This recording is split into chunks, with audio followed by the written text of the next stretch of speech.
አንዴ እናዳምጠውና እስኪ እናንተም የራሳችሁን ምልከታ ኮሜንት ላይ ጻፉ። አንድ የገባኝ ነገር ቢኖር እስካሁን ድረስ ደፋር ስላልሆንን ነው። አክቹሊ ገንዘብ እየሰራን ያለው ነው።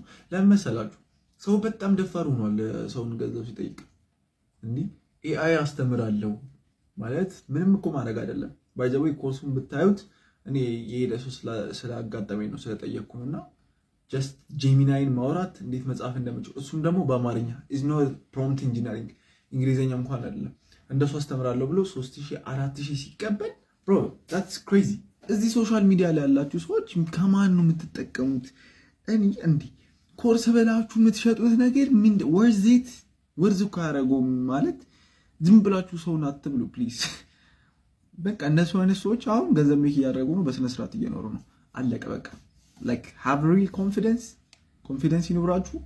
ከዛ ያ ትንሿን ሲሊ የምትባለዋን ነገር ፐርሰናል ብራንዳችሁን ተጠቅማችሁ በጣም ማለት ሰው ከዩቲዩብ የሚያገኘውን ነገር ከዩቲዩብ ትምህርት ያልተሻለ ነገር አስከፍላችሁ 4000 5000 ወስዳችሁ የተሻለ ነገር ካላሰለጠናችሁት ምንድነው ጥቅሙ?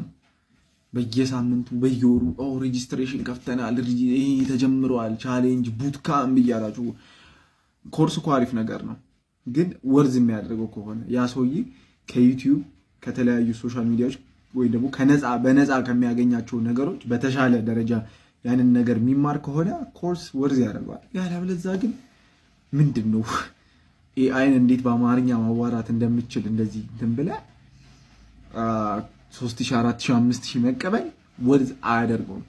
ኦኬ እንደሰማችሁት ነው። በመጀመሪያ ማንኛውም በዚህ በዲጂታል ዓለም ላይ የትኛውም አይነት ስራ የሚሰሩ ወንድሞች እንዲሁም እህቶች ለእነሱ ትልቅ የሆነ ሪስፔክት አለኝ። ወደ ጉዳዩ ስንመጣ እንግዲህ ሰሞኑን እሸቱ የተለያዩ የኤአይ ትሬኒንጎችን እንደሚሰጥ ማለት ከ3000 እስከ 4000 እስከ 5000 የሚደርሱ ፔመንቶችን እንደሚያስከፍል አናውንስ አድርጎ ነበር። አሁን ብቻ አይደለም ከዚህ በፊትም እንደዚህ አይነት ትሬኒንጎችን ሰጥቷል። እኔ ፐርሰናሊ ማንኛውም ሰው እንደዚህ አይነት ትሬኒንጎችን መስጠት ይችላል ማለት እሸቱን የምናውቀው ስታንዳፕ ኮሜዲያን ነው። ኖርማሊ ኮሜዲያን ባህሪ ነው ያለው። አብዛኛው ሰው የሚያውቀው በዚሁ ይመስለኛል እኔ እስከማውቀው ድረስ። ኮሜዲያን ስለሆነ አርቲፊሻል ኢንተለጀንስ ወይም ደግሞ የተለያዩ የኤአይ ቱሎችን ትሬኒንግ አይሰጥም ማለት አይቻልም። ምክንያቱም አንድ ሰው የሆነ ስኪል አለው ኤንዜን ወደ ሌላ ስኪል አፕግሬድ አድርጎ ስኪሎቹን ማስተር እስካደረገ ድረስ የትኛውንም አይነት ትምህርት ወይም ደግሞ ስልጠና መስጠት ይችላል ብዬ አምናለሁ። ሶሻል ሳይንስ የሚሆን ናቹራል የሚሆን ቴክኖሎጂ ላይ ዋትኤቨር የትኛውም ኤሪያ ላይ ቢሆን እሱ አሰለጥነዋለሁ ሰጠዋለሁ የሚለውን ስኪል ማስተር እስካደረገው ድረስ ለሰዎች ኃይለኛ የሆነ ቫልዩ የሚሰጥ ጄኒውንሊ የሰዎችን ችግር ይፈታል ተብሎ የሚታሰብ ስኪል እስከሰጠ ድረስ ባክግራውንዱ ምንም አይነት ቢሆን መስጠት ይችላል ብዬ አምናለሁ ፐርሰናሊ። ነገር ግን እኔ እንደሰማሁት ከሆነ አንዳንድ መረጃዎች እዛ ገብተው ፕራክቲካሊ የተማሩ ልጆች የተሰጠው ትምህርት ኖርማሊ የትኛውም ኦንላይን ፕላትፎርሞች ላይ ላይክ ዩቲዩብ እንዲሁም ሌሎች ላይ ካሉ ትሬኒንጎች የተሻለ አይደለም። 3000 4000 ብር ፔይ ለማድረግ ወርዝ የሚያደርግ አይደለም፣ ወይም ደግሞ ፎር ፍሪ መሰጠት ያለበት ትምህርት ነው የሚያስከፍለው የሚሉ ናቸው።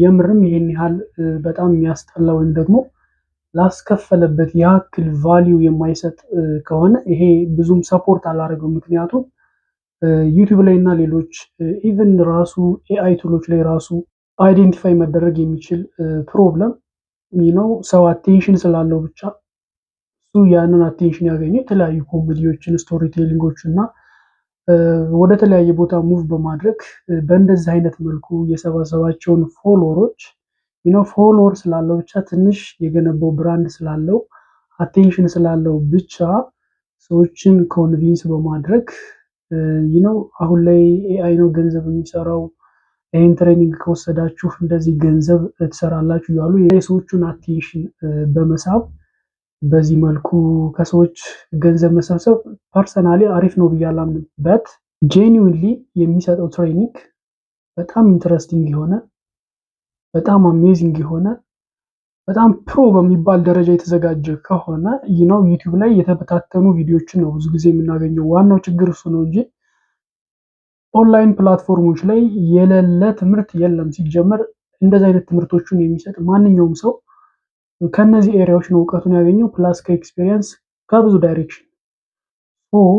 ዋናው የነዚህ ፕላትፎርሞች ላይ ያለው ችግር ምንድነው? ለምሳሌ ዩቲዩብን ብትወስዱ ማንኛውንም ነገር ታገኛላችሁ፣ ነገር ግን ስትራክቸርድ ይሆን አይደለም። ስለ አንድ ነገር ሞር አድቫንስድ ማወቅ ብትፈልጉ፣ ለምሳሌ ኮንተንት ክሬሽን ወይም ደግሞ ሶሻል ሚዲያ ማርኬቲንግን ለመማር ብትፈልጉ መዓት የሆኑ ቪዲዮዎች አሉ። ነገር ግን በደንብ ስትራክቸርድ ሆኖ ከመጀመሪያ እስከ መጨረሻ ገንዘብ ሜክስ ከማድረግ ድረስ የሚሄድ ዌል ስትራክቸርድ የሆነ ቪዲዮ አይገኝም። ሁሉም የተቆራረጠ ነው። የሆነ ቦታ ላይ አንድ ቶፒክ ያነሳል፣ የሆነ ቦታ ላይ አንድ ቶፒክ ያነሳል። አንድ ላይ ኦርጋናይዝድ የሆነ አይደለም የሚለው ነው ችግሩ። ሶ ኮርሱ በደንብ የተዘጋጀ ከሆነ ሪሊ ሰዎቹን የሚያግዝ ከሆነ እኔ በዚህ ምንም ጥያቄ የለኝም። ነገር ግን ዝም ብሎ እነ ጀሚናይን እነ ቻት ጂፒቲን እና ሌሎች ኤአይ ቱሎችን ኢንትሮዲውስ ማድረግ እንዴት ነው ከነሱ ጋር ኮሚኒኬት የምናደርገው ለተለያየ ፐርፐዝ እንደዚህ ሳይሆን በደንብ ሲሪየስ የሆነ ፕሮምፕት ኢንጂነሪንግን ጭምር አካቶ እያንዳንዷን ነገር ሲሪየስሊ ኢቭን እነዚህን ቱሎች ብቻ ሳይሆን አሁን ላይ ለተለያየ ፐርፐዝ ለኮዲንግ እና ለሌሎች ሶፍትዌር ፕሮዳክሽኖች ራሱ ኢንዲቴይል የምንጠቀማቸው የተለያዩ ቱሎች አሉ። ሶ እነዛን ሁሉ ኢንክሉድ አድርጎ በደንብ የተዘጋጀ ከሆነ ችግር የለውም። ነገር ግን እንደዚህ ቻት ለማድረግ ብቻ በጣም ማይነር የሚባሉ ስራዎች ከሆነ በጣም ይሄ ነሰሳሪ ወይም ደግሞ አስፈላጊ አይደለም ነው። እሸቱን የምናውቀው በኮሜዲያን ነው። እሱ ሞር ስለ ስቶሪ ቴሊንግ ቢያስተምር ማንም ሰው ያምነዋል። ምክንያቱም ነው ዘ ዌይ ሂ ቴል ስቶሪስ ስቶሪ የሚናገርበት መንገድ በጣም አሪፍ ነው። ስለ ስቶሪ ቴሊንግ፣ ስለ ኮንሲስተንሲ እንዴት ብራንድ ቢውልድ እንዳደረገ እሱ ዲቨሎፕ ባደረገው መልኩ ሰዎች እሱን በሚያውቁበት መልኩ ስለዛ ነገር ቢያስተምር በጣም ሁሉም ሰው ኢንክሉዲንግ ሚ አክሴፕት ያደርገዋል። ነገር ግን ዝም ብሎ አርቲፊሻል ኢንቴሊጀንስ አሁን ላይ ከረንት መነጋገሪያ ስለሆነ በጣም አሁን ላይ እየተወራለት ያለ ዋነኛ የመነጋገሪያ አጀንዳ ስለሆነ አቴንሽን አለው ብሎ ብዙ ፎሎወሮች አሉኝ ብዙ ተከታዮች አሉኝ ብሎ እንደዛ አይነት ነገር ማድረግ ብዙም ሰፖርት አላረገውም። በቃ እንደዛ አይነት በጣም ቀላል ያሉ ስልጠናዎች ፎር ፍሪ በነፃ ራሱ በዩቲዩብ ቻናሉ ላይ እኮ ቢሰጠው ትሬኒንጉን ለአንድ ሳምንት ለሁለት ሳምንት በቻናሉ ላይ ቢሰጠው ለራሱ ከሰዎቹ ከሚቀበለው ገንዘብ የማያንስ ገንዘብ ሜክ ማድረግ ይችል ይሆናል።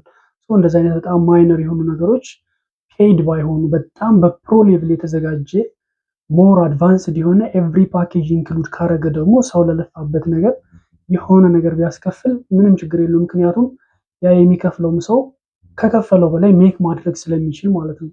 በዚህ አጋጣሚ ኮንተንት ክሬሽን እና ሶሻል ሚዲያ ማርኬቲንግ ላይ መስራት የምትፈልጉ ፎር ፍሪ የተዘጋጀ ከሐምሌ 1 እስከ ነሐሴ 10 ያዘጋጁት ነፃ የሆነ ትሬኒንግ በዚሁ ቻናል አለ። እሱን ጆይን በማድረግ አብራችሁን ማሳለፍ ትችላላችሁ። እናንተስ እንዴት አገኛችሁት? ምናልባትም በዚህ አጋጣሚ ፓርቲሲፔት አድርጋችሁ ተምራችሁም ከሆነ እስኪ ኮሜንት ላይ ጻፉልኝ። ተምራችሁም ባይሆንም የራሳችሁን ምልከታ እስኪ ኮሜንት ላይ ጻፉልኝ። ይመቻችሁ።